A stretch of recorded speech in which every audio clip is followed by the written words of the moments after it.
La maladie peut être un divorce de l'homme avec sa propre vie. Donc ça, c'est pas très fréquent d'entendre ça dans la bouche des médecins. C'est-à-dire qu'il y a une réconciliation. Finalement, le symptôme ne serait que l'effet secondaire, la partie visible de ce divorce avec la vie, qui fait que la personne ne va pas simplement devoir lutter contre ses symptômes, elle va devoir le faire, et là-dessus, la médecine occidentale est d'une efficacité sans pareil. Mais en plus, elle va devoir se réconcilier avec sa propre vie.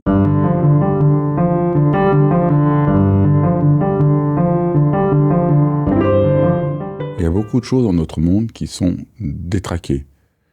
Et le discours général sur ce qui ne va pas, qui saute aux yeux, la financiarisation générale de tout, la mécanisation et la déshumanisation, le triomphe des égoïsmes, cache quelque chose de plus profond qu'on ne voit pas et qui est rarement dit. Et sans doute que l'impuissance que nous avons pour faire face à la détresse du monde vient de la naïveté avec laquelle nous regardons ce qui cause vraiment la destruction de notre monde, de nos équilibres, de nos sociétés. Et dans cet épisode de dialogue, j'invite Daniel Moise, qui est philosophe, et qui essaye d'éclairer de manière un peu plus profonde ce qui se passe, pour sortir un peu des généralités et des faux bons sentiments qui nous écrasent. Vous allez voir, c'est sur dialogue et c'est passionnant.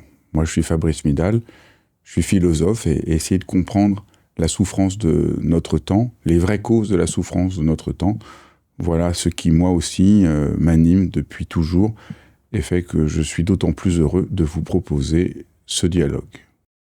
Bonjour Daniel. Bonjour Fabrice. Alors, quel plaisir de te recevoir dans Dialogue.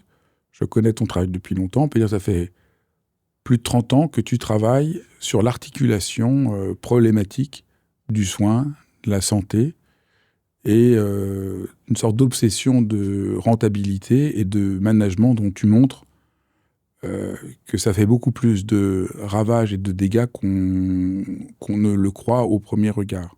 Est-ce que c'est juste ? Oui.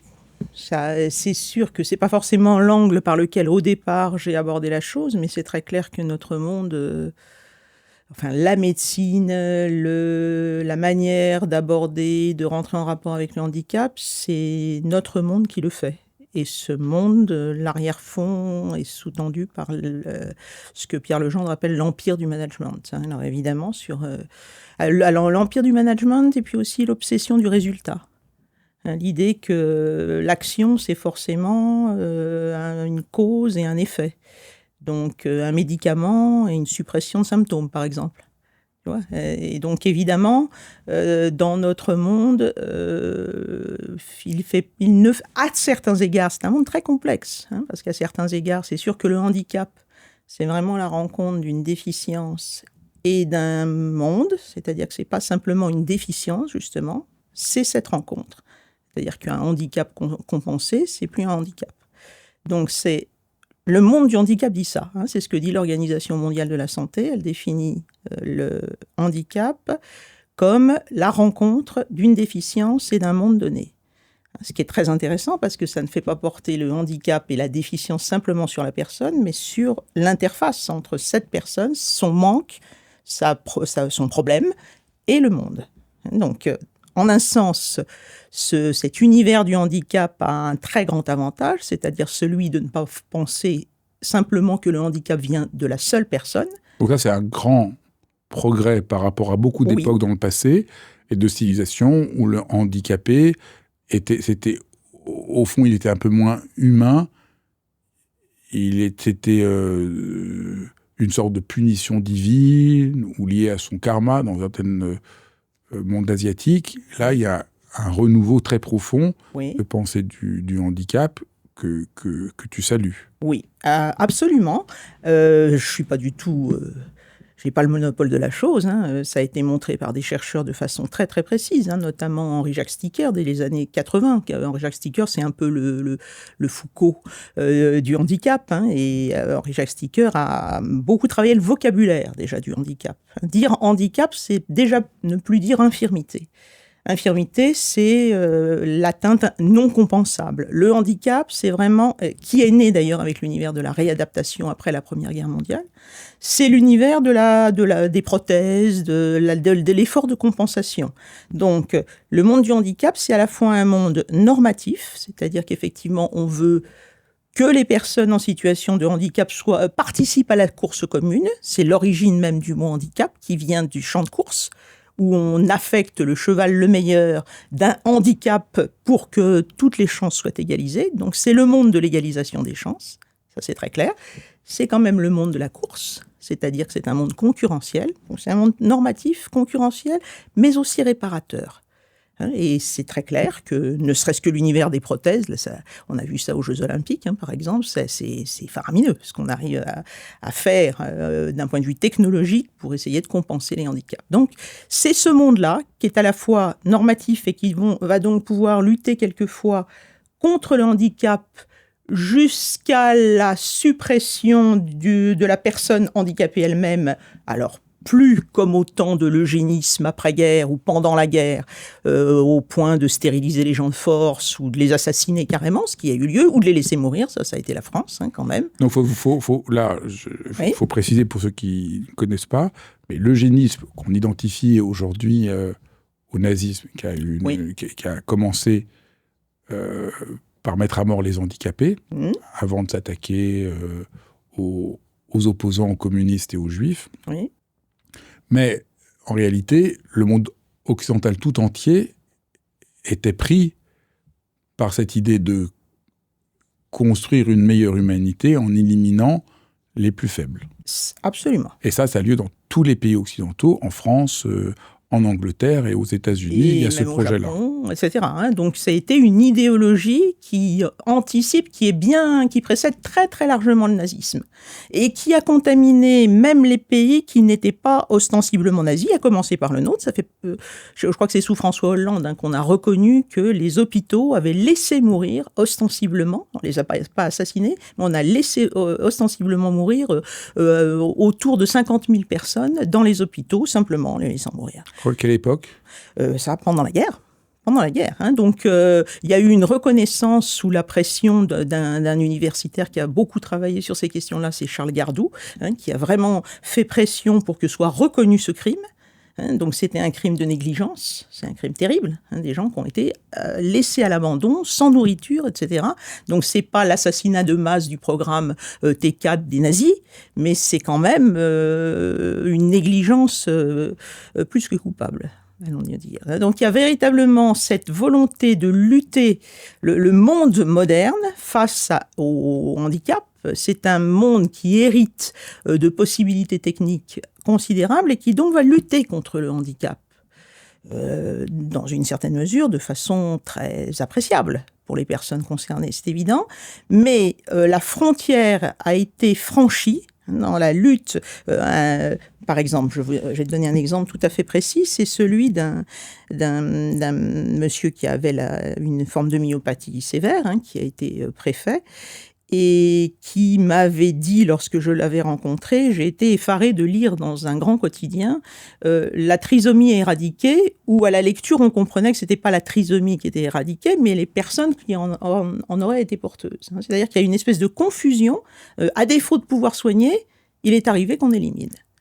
C'est-à-dire qu'il y a cette phobie dans un univers qui est quand même marqué par une espèce de montée en puissance de la toute-puissance, justement. Il y a une espèce de phobie contre le handicap, en même temps qui a donné des résultats thérapeutiques très importants, mais qui quelquefois a franchi la frontière entre, à défaut de pouvoir soigner ou une maladie ou un handicap, on va éliminer la personne qui en est porteuse. Voilà, cette ambiguïté du monde moderne. Donc là, on voit sur le handicap, mais tu analyses ça. Bon, tu as commencé par travailler sur le handicap, essayer de comprendre, essayer de donner la parole aux gens qui souffrent de handicap, de comprendre un peu, de leur redonner la parole. Mais tu as élargi ton champ de réflexion sur tout le rapport de management à la santé. Donc, tu disais au début de notre entretien que tout doit être pris dans une sorte d'efficience, qu'un médicament ait un résultat qu'on puisse prouver, Mais on a envie de te dire, heureusement qu'un médicament donne un résultat. Où est le problème ? Bien sûr. Le problème, c'est toujours le même, c'est-à-dire que, bien sûr, lutter contre les maladies, c'est le rôle du médecin. Maintenant, le médecin est pris dans un certain registre économique, philosophique, que souvent il ignore, et aussi dans une logique où la frontière entre ce qui est légitime et ce qui n'est pas légitime, la médecine est un lieu absolument passionnant d'observation de la question du franchissement des frontières. Franchir les frontières, c'est très bien. Les athlètes grecs franchissaient toutes les possibilités humaines pour porter jusqu'à leur éclat un geste, par exemple, le lanceur de javelot, etc. Mais il y a aussi, dans le monde grec, cette inquiétude vis-à-vis de ce que les Grecs appelaient péras, c'est-à-dire la limite qu'il ne faut pas franchir, parce que là, on quitte la condition humaine.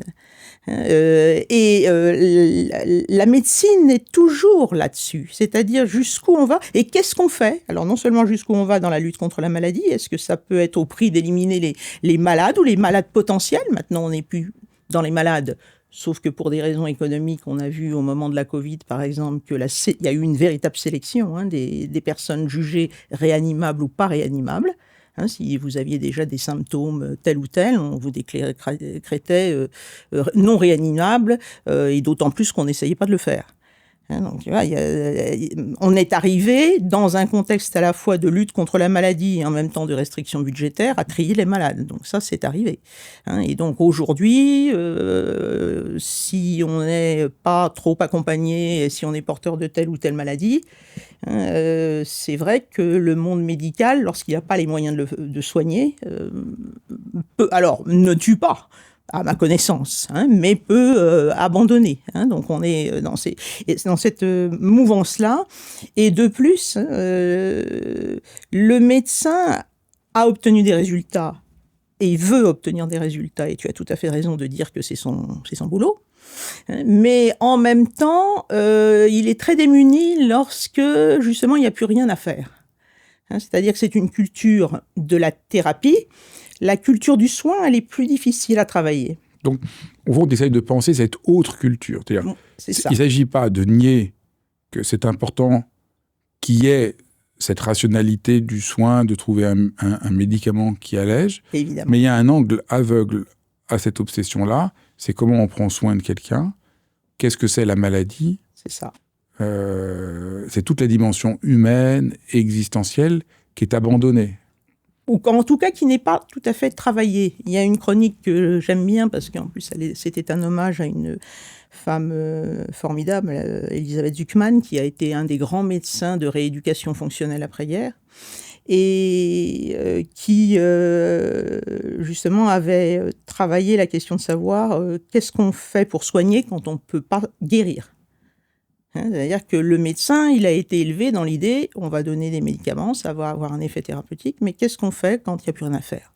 Et donc, comme elle travaillait auprès d'enfants polyhandicapés, c'est-à-dire des gamins qui ne guériront pas, qui resteront toute leur vie avec leur polyhandicap, qu'est-ce qu'on fait dans ce cas-là ? Et évidemment, c'est un registre d'action qui n'est pas forcément transmis dans le monde médical. C'est-à-dire que comment on fait pour maintenir une capacité de présence alors même que la personne a des problèmes d'élocution ? Qu'est-ce qu'on fait pour donner du sens à la famille alors même que la situation lui paraît complètement insensée, etc. Et ça, c'est un sens de l'action qui est très invisible dans le monde de la médecine.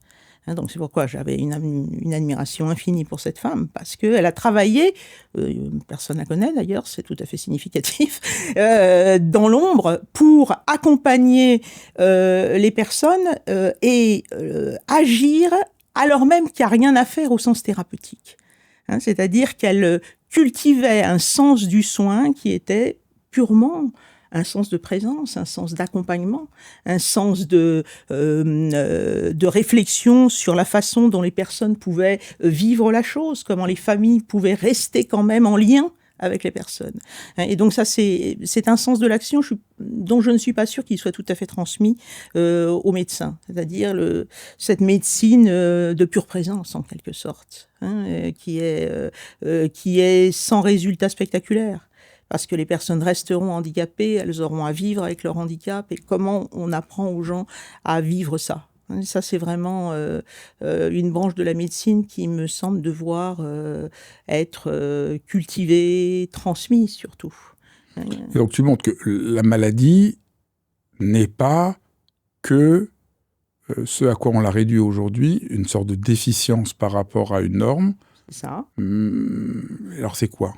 Alors déjà, c'est pas qu'une déficience par rapport à une norme, c'est la maladie, elle est définie, la santé est souvent définie comme la vie dans le silence des organes. Donc c'est quand la maladie, inversement, c'est quand l'organe se met à faire mal, à dysfonctionner, etc. Donc c'est un ensemble de symptômes. C'est souvent ça la définition de la maladie. La maladie, ça peut être aussi une forme de parole. Alors évidemment, moi, quand je suis rentrée dans l'école que tu as fondée, j'ai lu avec passion, notamment les textes de Chogyam Trungpa sur la maladie, dans lesquels il dit notamment que la maladie peut être un divorce de l'homme avec sa propre vie. Donc ça, c'est pas très fréquent d'entendre ça dans la bouche des médecins. C'est-à-dire qu'il y a une réconciliation. Finalement, le symptôme ne serait que l'effet secondaire, la partie visible de ce divorce avec la vie, qui fait que la personne ne va pas simplement devoir lutter contre ses symptômes, elle va devoir le faire, et là-dessus, la médecine occidentale est d'une efficacité sans pareil. Mais en plus, elle va devoir se réconcilier avec sa propre vie. Alors c'est la raison pour laquelle j'avais consacré plusieurs chroniques à ces thèmes-là, notamment un livre qui m'a frappé. Je devais avoir une vingtaine d'années la première fois que j'ai lu ça. C'est le livre de Fritz Zorn, Mars, qui est le témoignage d'un jeune homme de 31 ans qui est atteint d'un cancer très grave, auquel il ne va pas survivre, mais qui dit en substance la meilleure chose que j'ai faite dans le milieu mortifère dans lequel j'étais, au fond, c'est de tomber malade. Parce qu'au fond, ça, c'était vivant, c'était réel. Et donc, à travers malheureusement, l'écriture de son livre ne lui a pas sauvé la vie, mais en revanche, il est très clair que le moment de cette écriture, ce moment de vérité, donc il disait, chez moi, tout était faux. Et il fallait toujours que tout aille bien. Et donc c'est ça. Et donc quand mon drame, c'est pas d'avoir été dans un monde malheureux, c'est d'être dans un monde menteur. C'est un texte extraordinairement saisissant. Et quand la chose est bien menteuse, dit-il, le malheur ne se fait pas attendre. Mais voilà. Tu remarques que certaines personnes, ça arrive, oui. C'est pas une règle, mais certaines personnes, leur maladie les révèle à une profondeur dont ils étaient coupés, leur permettent d'advenir à eux-mêmes. Et dans le rapport mécanique que nous avons à la maladie, oui. La maladie perd son sens. Au fond, on pourrait dire que ce que tu essayes de chercher, c'est de retrouver le sens de l'existence, le sens... Et la maladie, elle peut avoir un sens que nous avons à écouter. Et dans l'obsession du management, on ne l'entend plus puisque tout n'est plus qu'un problème à régler. Mais bien sûr. Et on voit bien aujourd'hui le langage guerrier... très déconcertant, qu'il faudrait se battre contre la maladie. Oui. On se demande qu'est-ce que ça veut dire. Avec cette idée que ça va être la science qui va régler tout le problème. D'où cette chronique que j'avais faite sur cette campagne publicitaire qui m'avait paru complètement indécente, d'autant plus que c'est un thème qui me touche assez personnellement par rapport à mon entourage. Le cancer, c'est la recherche qui l'aura. Le cancer, c'est la recherche qui l'aura.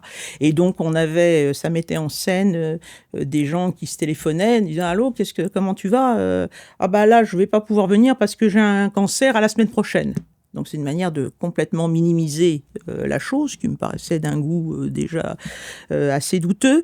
Mais en plus, c'était une manière de dire que c'est simplement la recherche, donc qui allait soigner les gens. Or, comment se fait-il qu'on n'interroge pas déjà le le nombre astronomique de cancers, par exemple, dans notre monde. Qu'est-ce qui dysfonctionne dans ce monde pour qu'il produise ce genre de pathologie? Donc ça n'est pas du tout interrogé.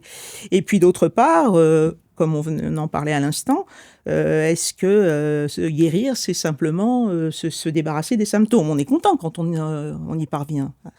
C'est pas du tout ça qui est en cause. Mais en revanche, est-ce que ça n'exige pas, comme tu dis, que la personne atteigne un degré de profondeur, que la personne atteigne une vérité de son existence à laquelle elle n'a même jamais eu le temps de songer. Une de mes chroniques avait été consacrée au cas de David Servan-Schreiber, qui avait contracté un cancer du cerveau très jeune et qui devait mourir dans les 5-6 ans et qui finalement a complètement réformé sa vie de fond en comble et qui malheureusement a fini par succomber à son cancer, mais près de 20 ans plus tard, et qui affirmait, qui a parcouru le monde, c'est peut-être ça d'ailleurs qui a fait qu'il est retombé malade, parce qu'il a peut-être pas senti la limite de ses résistances. C'est ce qu'il dit lui-même dans son dernier livre. Oui, voilà, c'est ça. C'est pas toi qui le dis, c'est lui-même qui le dit. C'est ça, voilà.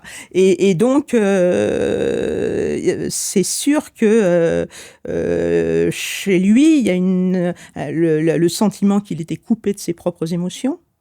Ça, c'est très impressionnant quand même. Que peut-être, il a été élevé à côté de champs où peut-être il y avait des pesticides, des choses comme ça. Enfin, en tout cas, maintenant, il est bien attesté scientifiquement, justement, que l'utilisation de certains produits est manifestement cancérigène. Et donc, c'est tout un effort de reprise de sa propre vie contre tout ce qu'il dépossédait de lui-même. Ça, c'est très, très spectaculaire. C'est bouleversant. Il y a un véritable héroïsme dans sa démarche, c'est-à-dire cette manière de dire mais alimentez-vous autrement, vivez à d'autres rythmes, soyez en rapport avec votre vérité, avec vos émotions. Donc c'est une manière de dire finalement le cancer, c'est pas simplement la recherche qui l'aura, c'est peut-être la philosophie, c'est peut-être la spiritualité, c'est peut-être autre chose que la simple lutte contre les symptômes. Et ça, c'est vraiment des cas passionnants. J'avais aussi consacré une chronique à Marinella Banfi, qui avait refusé à Gustave Roussy certains des traitements. Elle en avait accepté certains, on avait refusé d'autres, contre un cancer du sein. Et puis, elle revient voir le professeur Turtz, qui était un cancérologue éminent, Gustave Roussy, et il est absolument impressionné par le fait... Alors, elle va en Inde se soigner avec la médecine ayurvédique. Et donc, elle revient à Gustave Roussy, et puis le professeur Turtz est tout à fait impressionné, même passionné par ce qui lui arrive, et dit faut que je vous accompagne là-bas, il faut que je vois ce qui se passe. Et donc, en est sorti un documentaire très saisissant qui s'appelle « Mon docteur indien », dans lequel on voit ce professeur qui arrive et qui dit... en bon médecin occidental, mais en gros, quelles sont vos molécules? Bon, alors ces molécules, c'est peut-être des plantes, c'est peut-être tout à fait autre chose que ce à quoi on a recours en Occident, pas forcément, mais peut-être. Mais surtout, c'est ça sa demande. Donnez-moi les médicaments que moi, je vais pouvoir exporter en Occident pour avoir la même efficacité que vous. Et on lui répond, non mais attendez, là, on va d'abord, vous allez rencontrer le sage. C'est comme si on arrivait à la salpêtrière et on vous disait tiens, vous avez un problème à l'estomac, vous avez la première porte à gauche, le sage. Et donc c'est très très déconcertant de voir la rencontre entre ces deux médecines. Alors la médecine ayurvédique reconnaissant l'efficacité de la médecine occidentale pour brider les symptômes. Dans l'urgence, il n'y a absolument aucun conseil d'arrêt de chimio, etc. pour ce qui concerne le cancer. Ou d'autres pathologies, c'est pas du tout un anti-médecine occidentale. Mais en revanche, c'est une manière de s'apercevoir que la maladie, c'est tout autre chose qu'un ensemble de dysfonctionnements organiques. C'est toute une perturbation de l'existence de la personne à travers lequel il va peut-être être possible de se réconcilier avec son existence. Et donc ça, c'est tout à fait passionnant de voir comment... alors évidemment, on se prend à rêver de l'alliance entre les deux, d'une médecine qui serait à la fois techniquement très efficace, et la nôtre est quand même sans pareil par rapport à d'autres cultures et sans pareil par rapport à des époques antérieures, évidemment, mais en même temps, en prenant conscience du fait que la maladie, c'est pas simplement un dysfonctionnement organique, c'est pas simplement comme une machine qui dysfonctionne. Donc en fait, ce que tu montres, c'est que la domination managériale sur le soin, Oui. qui est un peu le fil rouge de ton travail, n'est pas qu'un problème économique, c'est un problème philosophique. C'est ça un peu la subtilité de ton travail. Et ça, c'est très déconcertant parce que les gens veulent bien entendre qu'il y a un problème managérial du rapport aux soins, mais il n'est vu que comme un problème économique. Tu dis non, c'est pas un problème que économique. C'est un problème philosophique. Alors, est-ce que tu peux expliquer, parce que c'est vraiment pas facile à faire comprendre. C'est pas facile à comprendre. Ça va contre tellement le socle de notre pensée, au fond. Ton travail a l'air comme ça, de s'occuper de la santé, mais tu essayes de montrer à la source l'idéologie non vue qui nous manipule. Alors, tout à fait, c'est ça. Et donc, cette idéologie, elle a pour origine la philosophie. Ça, c'est quelque chose de difficile à voir, effectivement. C'est très difficile à voir. Alors, donc, essayons de voir en quoi la dictature managériale de tout, enfin, la dictature au sens que il n'y a plus que ça, tout doit être vu d'un point de vue managérial, n'est pas qu'un problème économique, mais un problème philosophique. Le problème philosophique qui est derrière, je crois, c'est l'idée suivant laquelle l'homme doit être dans une situation d'emprise par rapport aux choses. Donc on doit dominer les symptômes, on doit éradiquer ce qui nous gêne, on doit faire le tri entre ce que je veux et ce que je ne veux pas. C'est très clair que nous sommes les héritiers d'une montée en puissance de l'idée de sujet, de la subjectivité comprise comme « je domine la chose ». Et tu montres qu'en fait, il y a plein de cultures, de mondes, et en Occident pendant très longtemps, c'était pas comme ça. C'est important de le dire parce que pour la plupart des gens, ça semble même pas questionnable. Bien sûr que l'être humain est là pour contrôler les choses. C'est ça. En fait, c'est pendant plein d'époques de l'histoire de l'humanité, chez les Grecs, au Moyen-Âge, en Chine, en Inde, chez les Indiens d'Amérique, le rapport au monde n'est pas du tout organisé là-dessus. Et c'est pas que c'est bien ou mal, c'est juste d'essayer de prendre cette singularité pour une singularité au lieu de la prendre comme vérité indiscutable. C'est un peu ça. C'est ça, c'est ça. Les chroniques que je publie aujourd'hui, Contradiction médicale, ont commencé à la suite d'une affaire juridique qui a beaucoup bousculé et le monde de la médecine, et le monde du handicap, et le monde des personnes en situation de handicap. C'était cet arrêt de la Cour de cassation, qui est la plus haute instance juridique en France, qui décidait d'indemniser un enfant parce qu'il n'avait pas été avorté alors qu'il était porteur d'un handicap. Or, le médecin n'avait pas causé le handicap, simplement il y avait eu effectivement une erreur de diagnostic qui avait empêché la maman de procéder à une interruption médicale de grossesse si elle le souhaitait.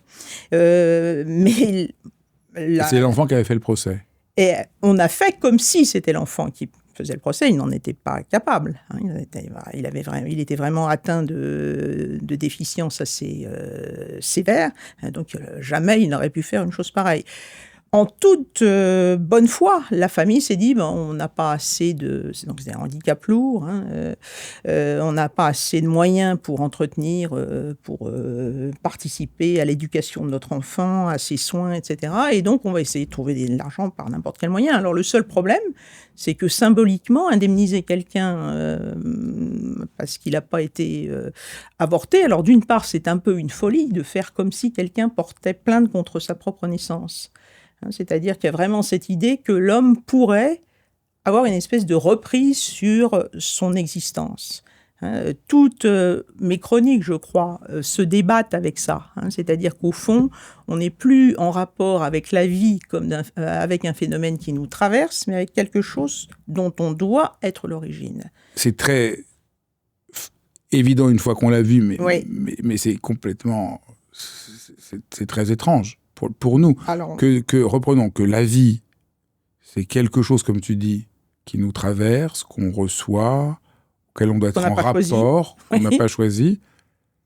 Et ça, qui était donc cette vérité fondamentale pour plein d'êtres humains sur la surface de la Terre, est de moins en moins comprise, puisque pour nous, la vie, c'est quelque chose que je dois contrôler. C'est ça. Donc je contrôle ma vie, je gère, dans mon langage, voilà, on voit bien qu'on gère tout, je dois gérer ma mort, et donc dans l'affaire Perruche, ça allait jusqu'au fait que quelqu'un porte plainte du fait d'être né, comme si je pouvais contrôler. Exactement. Et donc à ce moment-là, je pourrais porter plainte contre mes parents, parce que je ne suis pas comme je voudrais que je sois. Donc c'est de leur faute que je ne sois pas ce que je voudrais être moi-même. C'est ça.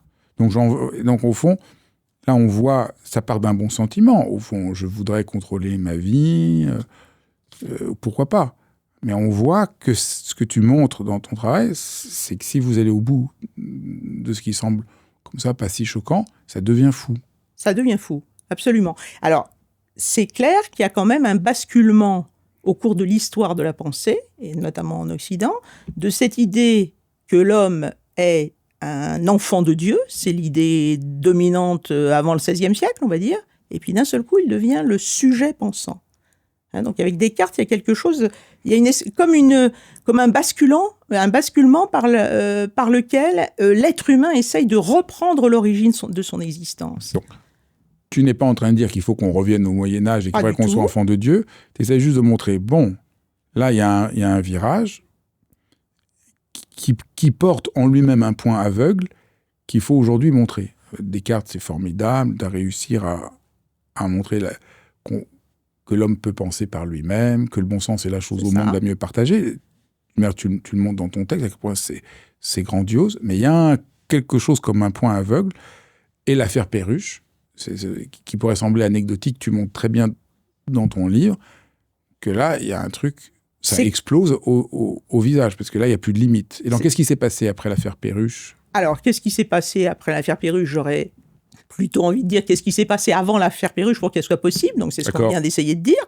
D'un seul coup, l'affaire Perruche devient le symptôme de ça, l'emblème de cette volonté de reprise de la vie humaine par soi-même. Comme si l'être humain, en fait, la boussole du rapport au réel, aujourd'hui, c'est le vouloir humain. Je veux être tel ou tel, et ça, c'est lisible. Alors attention, tu as tout à fait raison de dire que je ne suis pas du tout en train d'essayer de refourguer l'homme enfant de Dieu.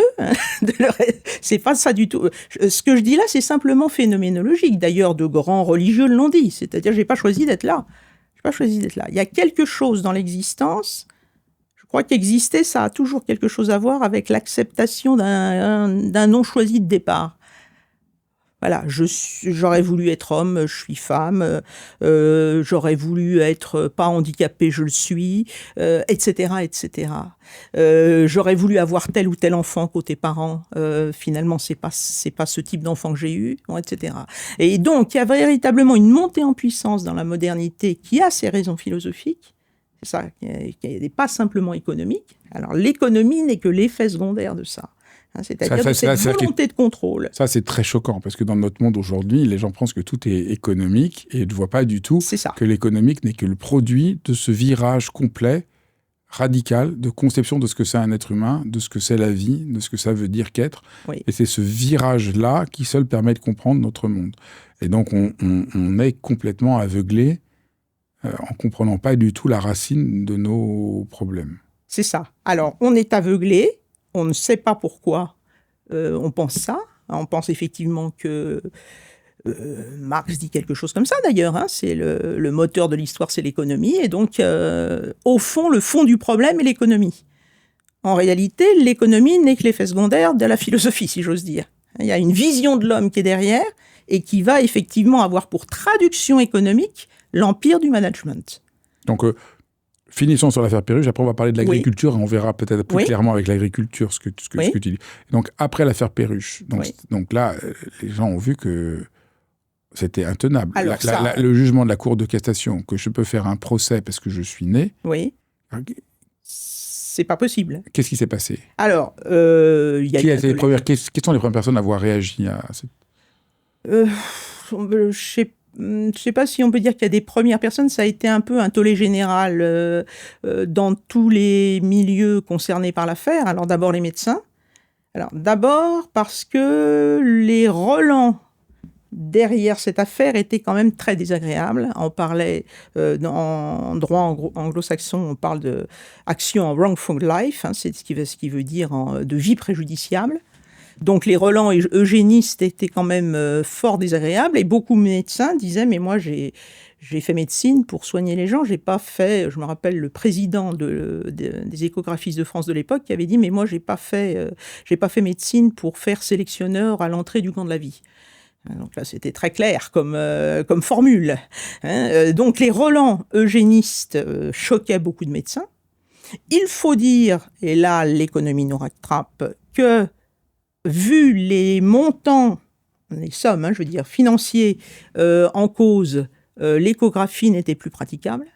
C'est-à-dire qu'il n'y avait plus aucun assureur qui voulait assurer les échographistes de France si, en cas d'erreur, ça montait à des sommes aussi astronomiques que celles qui ont été en cause dans l'affaire Perruche.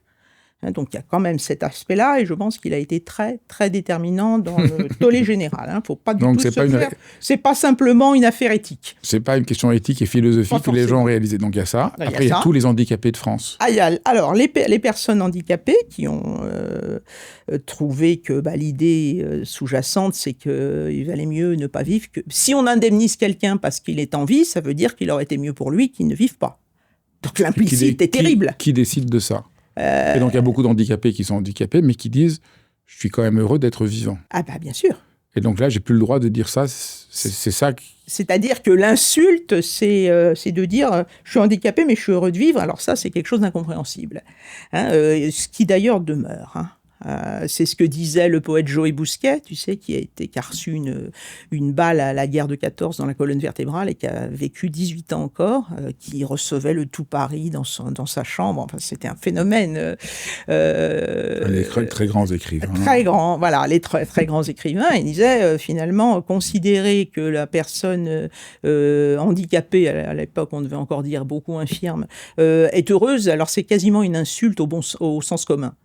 C'est-à-dire qu'effectivement, on a du mal à concevoir qu'une vie soit autre, puisse être heureuse autrement qu'en bonne santé, avec telle ou telle caractéristique, en pouvant s'inscrire dans des activités ordinaires, etc., etc. C'est la même chose que ce que tu disais sur Fritz Horn, qui dit que malade, il est plus heureux et plus vivant que quand il était en bonne santé ou il était empêché d'être. Donc ça c'est ça. C'est ça que la meilleure chose, son livre commence par « la meilleure chose que j'ai faite dans ma vie, c'est de tomber malade ». Donc c'est ça ce renversement qu'encore une fois, je comprends. C'est vraiment pas facile à réussir à penser parce que on ne questionne jamais ce que tu questionnes. Non. Donc il y a un côté très déconcertant. Donc après l'affaire Perruche, donc là, il y a eu l'Assemblée nationale a fait voter une loi pour que ça ne soit plus possible. Alors maintenant, il faudrait réexaminer où on en est. Alors, des gens qui se font... Alors, on est en plein paradoxe, parce que quand il y a eu... Et ça, c'est presque imparable, parce qu'à partir du moment, la loi dit, on a le droit de procéder à l'interruption médicale de grossesse en cas de diagnostic d'une maladie d'une particulière gravité incurable au moment de ce diagnostic. Donc, dans cette logique-là, si jamais il y a une erreur de diagnostic, c'est normal, encore une fois, on en pense qu'on en pense, mais c'est normal que les parents demandent des indemnisations, puisqu'ils ont eu une information qu'ils devaient avoir, qu'ils n'ont pas eue, et donc ils n'ont pas pu faire le choix. Alors maintenant, ce qui est interrogé, c'est la liberté qu'on a face à ce dispositif technique. Parce que beaucoup de femmes s'engagent, par exemple, dans tous ces systèmes de dépistage anténataux, etc., sans vraiment avoir réfléchi aux conséquences potentielles que ça peut avoir. C'est-à-dire qu'il va peut-être y avoir un moment où il va falloir décider est-ce que je garde l'enfant ou pas, parce qu'il est tel ou tel. Donc je redis... Ton problème n'est pas de dire c'est bien, c'est mal. C'est pas du tout ton sujet, parce que nous, on est complètement coincés. Mais alors, tu vas nous dire c'est bien ou c'est mal. Faut faire un diagnostic, faut faire le diagnostic. T'es pour ou t'es contre. Mais c'est pas du tout ton problème. Ton problème, c'est de montrer qu'est-ce qui se joue là. C'est d'arriver à penser ce qu'on ne pense pas. Et qu'est-ce que ça veut dire qu'aujourd'hui, des parents doivent décider si leur enfant doit vivre ou pas. Tu dis pas que c'est bien ou mal, tu dis juste quel virage c'est dans l'histoire de l'humanité. Jamais dans l'histoire de l'humanité, des êtres humains ont décidé, oui, il a le droit de vivre, il n'a pas le droit de vivre. C'est ça. Qu'est-ce que ça veut dire? Et c'est ça qui est très difficile à comprendre, c'est que nous, on voudrait, mais alors vas-y, dis-nous, t'es pour ou t'es contre? C'est ça. Et ça bloque la pensée. Et souvent, en lisant ton livre, moi-même, j'étais bloqué. Je dis, on fait quoi? Et toi, ton problème, c'est pas on fait quoi? C'est de dire, mais qu'est-ce qui se passe? Est-ce qu'on peut juste voir qu'on met l'être humain dans une place qui n'est pas humaine? C'est ça. Et l'être humain qui doit dire, d'accord, mon enfant est handicapé, j'accepte, ou je ne l'accepte pas. L'un comme l'autre. Je suis à décider quelque chose que normalement je ne devrais pas décider. Mais c'est comme ça, donc on ne peut pas faire autrement. Nous vivons dans ce monde-là, donc on ne peut pas non plus se boucher les yeux. Et c'est très abyssal. Et au fond, tu veux juste nous faire habiter quelque chose d'abyssal. Donc, au fond, c'est difficile parce que les gens n'ont pas envie d'être questionnés. Ton livre, il questionne là où on ne veut pas questionner.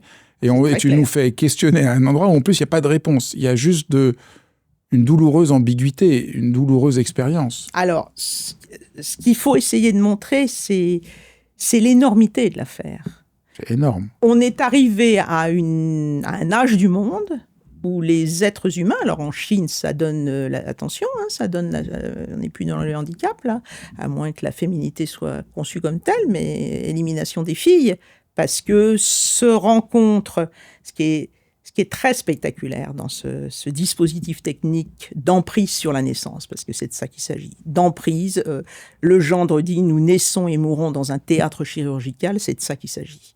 C'est-à-dire qu'il y a montée en puissance du dispositif technique, et tout cela au nom de la liberté.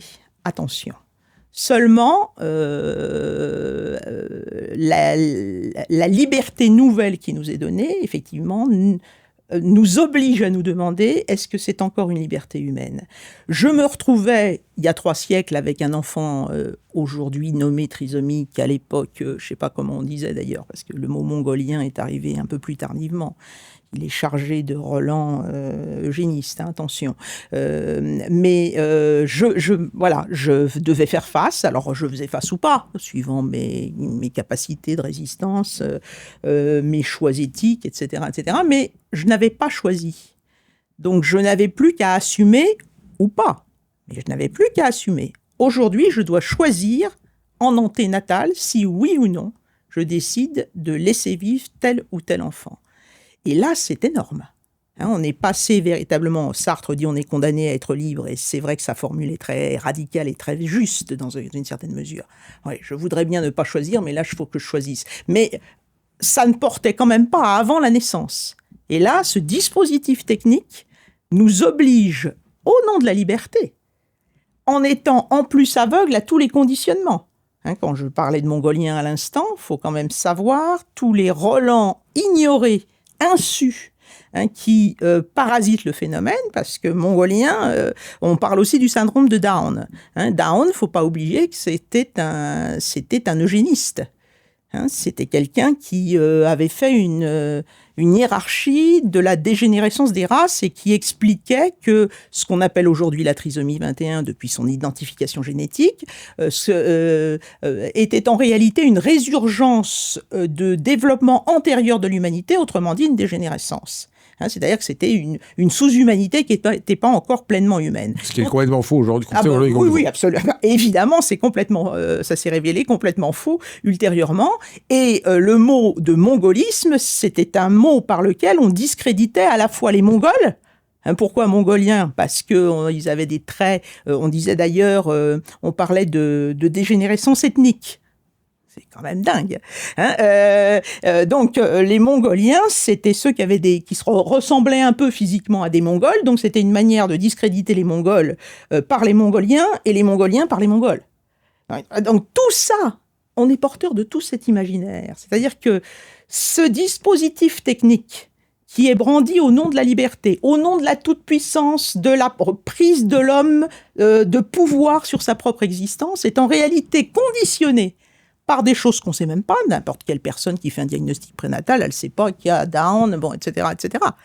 Donc, il y a toute cette idéologie et, en plus, ce fardeau qui est mis sur les bras de l'être humain d'avoir à décider qui doit vivre et qui ne doit pas vivre. Alors, ce qui est tout à fait étonnant, c'est que tu décris ce phénomène-là et tu montres que des choses qui ont l'air n'avoir aucun rapport, comme le rapport que nous avons aujourd'hui à l'agriculture, reposent sur la même préconception philosophique. Alors là, c'est un peu étonnant, parce qu'on ne fait pas le lien, mais le fait, tout le monde parle aujourd'hui de la destruction de la terre, des équilibres, des espèces, de cette...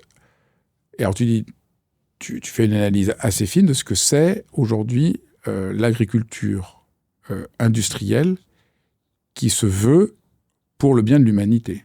Alors là, c'est encore peut-être plus clair qu'avec les autres questions. L'agriculture se dit, c'est comme ça qu'on va faire nourrir toute l'humanité. Donc, être contre l'agriculture industrielle, c'est être...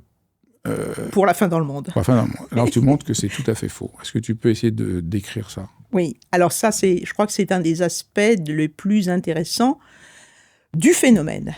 Pas de ce que j'en dis, mais du phénomène en tant que tel. C'est-à-dire que je m'inscris vraiment dans une perspective phénoménologique. C'est-à-dire, qu'est-ce qui se passe ? Ce qui n'est pas vu, c'est qu'il y a un lien très très profond entre cette idée suivant laquelle nous devons être seigneurs et maîtres de notre naissance et de notre mort et de la planète. C'est-à-dire que la dimension gestionnaire, elle s'étend au rapport à notre propre existence et à l'ensemble des phénomènes naturels. Donc, on rentre dans une agriculture qui doit être de plus en plus efficace, qui doit produire de plus en plus, jusqu'à épuisement des terres, mais ça fait rien. Alors évidemment, on essaye de commencer à faire un peu marche arrière parce qu'on voit bien que là, la situation est extrêmement critique. Mais en réalité, ces deux aspects, ce sont des visages différents du même phénomène, c'est-à-dire de l'idéologie suivant laquelle l'homme doit être à l'origine de l'existence, que ce soit de la sienne ou de l'ensemble des phénomènes vivants. Mais alors, ce qui est passionnant, c'est que tu montres, et beaucoup d'études montrent, qu'en plus, l'agriculture industrielle n'a pas du tout éradiqué la faim. Au contraire, elle débouche sur un gâchis phénoménal et la faim dans le monde est toujours là. C'est ça la tragédie. Est-ce que tu peux expliquer oui. Parce que alors là, ça a l'air vraiment bizarre. Parce qu'on produit quand même plus. Donc, on devrait oui. Donc, à la rigueur, on pourrait dire, bon, oui. on n'a pas le choix. C'est pas bien, mais on n'a pas le choix. Mais tu montres que pas du tout. Non. On détruit simplement les cultures vivrières, etc., mais on ne résout pas la faim dans le monde. Donc ça, c'est pas du tout moi qui le dis. Il y a eu des gens qui n'étaient pas du tout des gauchistes hystériques, qui ont dénoncé ce fonctionnement. C'est Jean Ziegler qui a écrit un livre qui a montré que l'agriculture industrielle, étant donné l'état actuel de l'agriculture, pourrait nourrir 12 milliards d'individus, pour le dire, mais c'est pas le cas, alors qu'on était beaucoup moins. Le livre date en plus de 2005, donc à l'époque, on devait être 7 milliards d'individus. Donc, pour le dire autrement, tout enfant qui meurt de faim est en réalité assassiné, dit Jean Ziegler. Donc, qui est Jean Ziegler ? Donc, Jean Ziegler, c'est un philosophe qui était rapporteur de la commission pour le droit à l'alimentation de l'ONU. Donc, c'est pas du tout un marginal, c'est pas un gauchiste déchaîné. Ce que je comprends pas, c'est quel est le lien entre l'agriculture industrielle et la faim dans le monde. C'est quoi le lien ? D'abord, Jean Ziegler montre, ça s'appelle son livre, il a écrit un livre très important qui s'appelle « L'Empire de la honte ». Alors pourquoi la honte ? Parce qu'effectivement, on a les moyens de ne pas le faire et qu'on le fait quand même. Le lien entre l'agriculture industrielle et la faim dans le monde, on nous a vendu l'agriculture industrielle au nom de la faim dans le monde. C'est-à-dire que, certes, il y aurait plus de petits agriculteurs, il y aurait plus de paysans. En réalité, on est passé du monde des paysans à l'agriculture motorisée. C'est ça. Et donc, l'agriculture motorisée ayant liquidé le monde paysan, avec tout ce que ça dit sémantiquement. C'est-à-dire qu'il n'y a plus de rapport au pays, il n'y a plus de rapport au paysage, par exemple. La suppression, le remembrement, la suppression des haies, etc. Tout ça, c'est ça. Le monde des paysans, c'est ça. Le monde des paysans, c'est c'est le semeur de Van Gogh. c'est-à-dire qui sème et qui remet les semences à la terre et laisse cette terre œuvrer pour nous. C'est-à-dire qu'il travaille beaucoup, le paysan. C'est un métier, il ne faut pas du tout idéaliser, évidemment pas. Mais le métier de paysan, c'était un métier par lequel on se confiait à la terre. Donc c'est que là, aujourd'hui, on la contrôle sans rapport à elle. Et on lui presse le citron jusqu'à ce que mort s'en suive, si j'ose dire. C'est ça. Et donc, c'est ça qui fait que l'agriculture, en fait, en étant motorisée, on est dans le contrôle. Oui. Mais pourquoi encore, je reviens à ma question, mais pourquoi ça n'a pas permis de nourrir le monde entier ? Alors, parce que une fois qu'on a produit des sommes astronomiques de quantité de nourriture, au fond, on ne sait plus trop. Alors, ça coûterait très cher de le redistribuer, etc. Parce que faut voir certains reportages qui sont passés à la télévision dernièrement, ne serait-ce que par rapport à la culture des fleurs. Je ne sais pas si vous avez regardé ça. C'est absolument sidérant. C'est-à-dire qu'on va cultiver des fleurs, des hortensias en Bretagne, par exemple. On va ensuite les envoyer en Hollande, qui est le temple de l'industrie de la fleur, et ensuite on va les renvoyer à Paris. C'est-à-dire qu'entre-temps, on aura fait une dépense énergétique phénoménale pour produire des fleurs qui sont toxiques. Si vous avez un ennemi, offrez-leur des fleurs achetées en supermarché, alors en supermarché ou même chez certains fleuristes, attention. Et donc, tous les petits producteurs, ils vont être balayés par ce système. De la même manière que le petit artisan va être balayé par les grandes surfaces, parce qu'ils ne peuvent pas être concurrentiels. Donc, toutes ces personnes-là, déjà, vont perdre leur travail. Les agricultures vivrières vont être supprimées, complètement détruites par l'agriculture de masse. Sans compter, évidemment, l'épuisement des sols. Donc, la destruction de la nature. Destruction de la nature. L'abaissement des sols. Et en réalité, une sorte d'économie folle autour de l'alimentation. Absolument. Qui fait qu'on produit un peu en dépit du bon sens, qui fait que personne ne s'y retrouve. Oui. Tout ça participe. On voit bien que cette logique de contrôle total aboutit à une sorte d'auto-suicide généralisé. Oui, à une destruction de masse.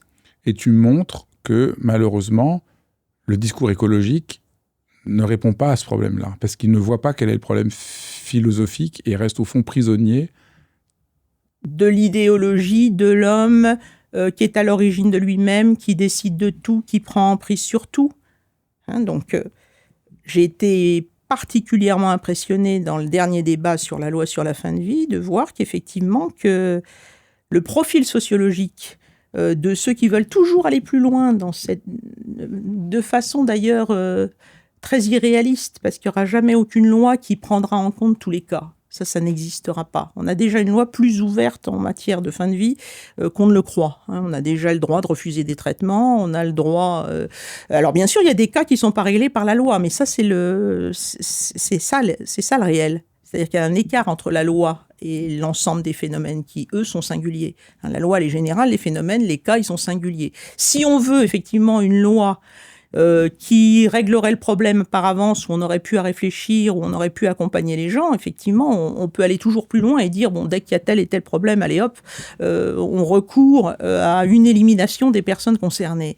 Mais là, on sent bien que c'est terrible, donc on ne le fait pas. Mais alors, on est toujours à la recherche d'une espèce de loi qui aurait pris en compte tous les cas. Or, ce qui est très, très, très impressionnant, dans le profil sociologique, ce qui personnellement me désole, parce que c'est ma famille politique au départ, ce qui me désole, c'est que quand on regarde le profil politique et sociologique des votants en faveur de cette nouvelle modification de la loi sur la fin de vie, alors même que la mouture précédente n'est même pas connue des praticiens, ou encore moins des malades. C'est la gauche et l'écologie. Alors, bien sûr, il y a des exceptions, mais quel aveuglement sur cette idéologie de la toute-puissance, on va dire les choses aussi simplement que ça, de la toute-puissance qui prétend a un pouvoir sur notre vie comme sur l'ensemble des phénomènes qui, au fond, empêche une habitation et de sa propre existence. Parce que exister, c'est effectivement...